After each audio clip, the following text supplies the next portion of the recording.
এটি হলো আমাদের নবীজির দাঁত মোবারক। আর এই নবীজির দাঁত মোবারকটা দেখে যে একটা শেয়ার করবে, নিশ্চয়ই আমার নবীজিকে ভালোবেসে শেয়ারটা করবে। কাবাঘর দেখলেই যদি জীবনের গুনাহ মাফ হয়ে যায়, হে আল্লাহ, যে এখন দেখে একটাবার আমিন লিখেছে, তুমি তার জীবনের গুনাহ মাফ করে দিও আল্লাহ। দেখুন, এই ভাইটি পবিত্র কাবা শরীফে হজ করতে গিয়ে তিনি কাবা শরীফের সামনেই একটি ব্যাগ পান। তিনি চিৎকার করে সবাইকে জানাচ্ছে যে এই ব্যাগটি কার। মাশাআল্লাহ। আপনাদের কাছে একটাই রিকোয়েস্ট, এই ভিডিওটা সর্বোচ্চ সোনার মদিনার ভিডিওটা দেখে ভিডিওটা ধাক্কা নামের ভিডিওটা একটা শেয়ার করে যাবেন, আর কমেন্টে একবার মাশাআল্লাহ লিখতে ভুলবেন না, আর ভিডিওটা লাইক করে সবাইকে দেখার জন্য ভিডিওটা শেয়ার করে দিবেন। কত ছোট্ট একটা বাচ্চা যে কিনা এই দুনিয়ার কিছুই বোঝে না, বাবার সাথে উমরা হজ করতে গেছে। এমনকি দেখেন জমজম।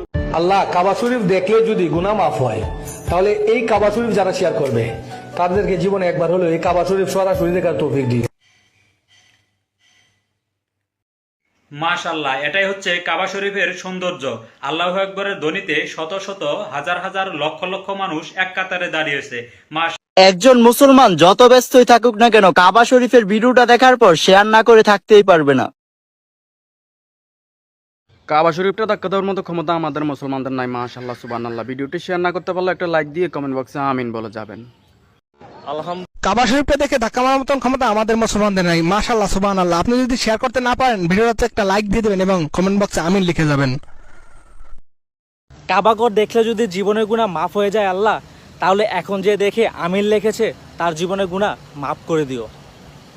কাবাঘর দেখলেই যদি জীবনের গুনাহ মাফ হয়ে যায়, হে আল্লাহ, যে এখন দেখে একটাবার আমিন লিখেছে, তুমি তার জীবনের গুনাহ মাফ করে দিও আল্লাহ।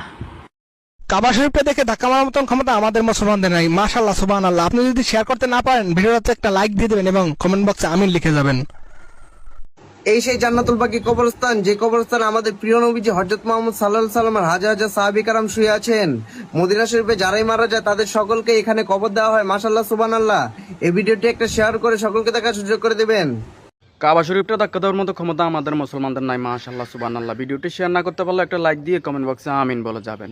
কাবা শরীফের দিকে তাকালেই নাকি সকল গুনাহ মাফ হয়ে যায়। তাহলে হে আল্লাহ, যে ব্যক্তি কাবা শরীফের ভিতর অংশ দেখে কমেন্টে আমিন লিখে গেল, তার জীবনের সমস্ত গুনাহগুলি ক্ষমা করে দিয়েন। তাকে পবিত্র মক্কা যে হজ করার তৌফিক দান করেন। আমিন।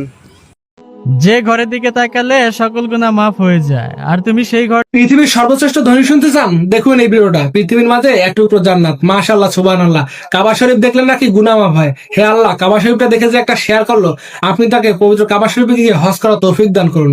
আমিন। কাবাঘর দেখলে যদি জীবনের গুনাহ মাফ হয়ে যায় আল্লাহ, তাহলে এখন যে দেখে আমিন লিখেছে তার জীবনের গুনাহ মাফ করে দিও। কাবা শরীফটা দেখে ধাক্কা মারার মতন ক্ষমতা আমাদের মুসলমানদের নাই। মাশাআল্লাহ, সুবহানাল্লাহ। আপনি যদি শেয়ার করতে না পারেন, ভিডিওটাতে একটা লাইক দিয়ে দেবেন এবং কমেন্ট বক্সে আমিন লিখে যাবেন। কাবাঘর দেখলে যদি জীবনের গুনাহ মাফ হয়ে যায় আল্লাহ, তাহলে এখন যে দেখে আমিন লিখেছে তার জীবনের গুনাহ মাফ করে দিও। এইটা যদি কোনো